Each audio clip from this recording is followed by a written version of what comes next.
Now that your UCAS applications are in, I regret to inform you that the hard work is not over. Interviews are often the most underestimated thing and a devastating hurdle to fall out at the last one.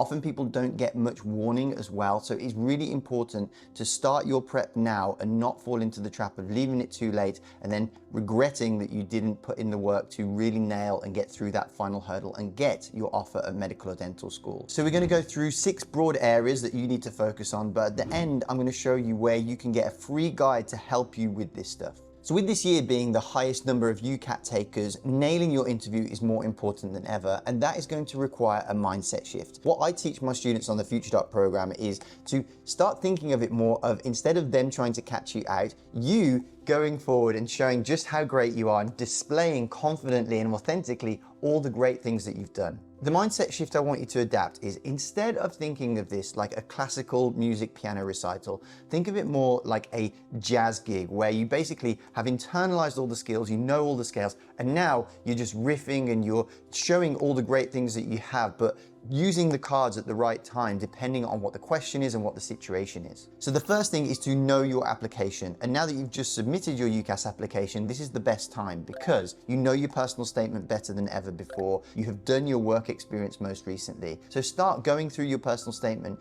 critically through the eyes of someone who's interviewing you and think, what could they ask me? And start thinking of what you'd want to say in preparation to those answers. So you're developing that skill set or that set of tools that are going to be able to answer any question or situation that come about. Second is I would start dissecting all of your work experience and every little story that you have from that and take out of it what you did, what you saw, and then what you learned from it, and finally how you're going to use that lesson or skill or whatever it is that you developed to make you a good doctor or dentist. It doesn't just have to be your work experience. It can be anything from your extracurricular activities and hobbies or any volunteering that you're doing, just anywhere in the world that you can get some reflection out of and understand the learning that is going to contribute to your future career. The next thing is to understand the profession and what is actually going on. Do you know what it's going to be like to be a doctor or dentist and the reality of that? Do you understand things like the NHS core values and what you're expected to embody when you go out into the workplace? And also what's going on? Are you following and keeping up to date with the healthcare news?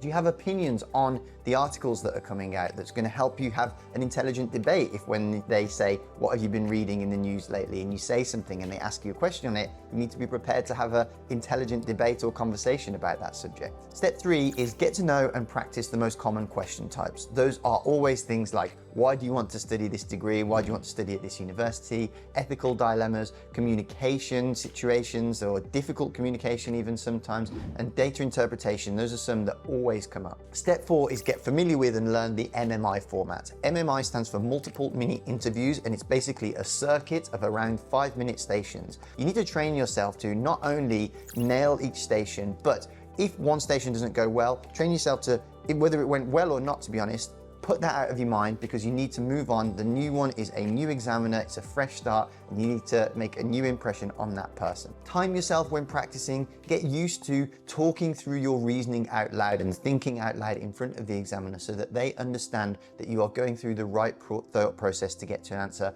And also, when you don't know the answer to something, if you reveal your thought process, it's a bit like in maths, when you show you're working, even if you don't get the right answer, you can get points for showing that you're on the right lines or applying the correct type of thinking. These are frameworks that you can build and learn, and the great thing is, and what I'm about to show you at the end of the video, is that these are communication frameworks that serve you not just for medical school interviews or dental school interviews, but for life.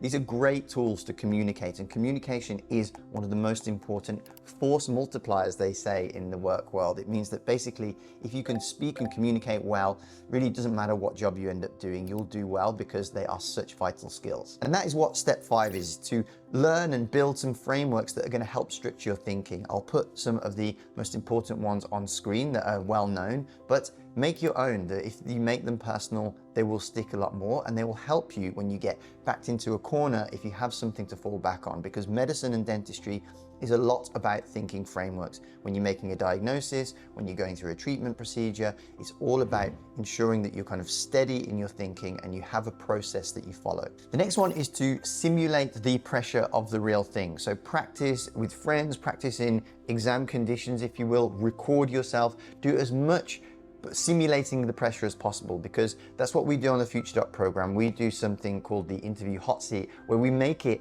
as stressful and difficult as possible for a person, so that when they come to the interview, it's kind of just another practice. They don't feel this pressure and they don't get overwhelmed by it, because they've actually done harder stuff in preparation. The saying goes, the more you sweat in peacetime, the less you bleed in wartime. So it's essentially, we're training ourselves beyond the level that we need to succeed. And I've said 6, but I've just thought of a couple more. Composure and body language are really important. You need to make a good impression, and your eye contact, how you carry yourself. This is why recording yourself and watching it back is really important, but those will communicate a lot to that person. Also, pause before answering a question. Don't feel like you just need to start talking as soon as they ask. It shows a sign of maturity to say, oh, can I think of that for a second? And also, if you make a mistake, don't worry, don't dwell on it. Just smile, acknowledge it, and move on. I've sat on lots of interview panels and I've seen many people make mistakes, and in honesty, it doesn't really matter if they acknowledge it, but I've seen a lot of people crumble because they have made a mistake and they've kind of spiraled out of control because of that. Whereas if they would have just,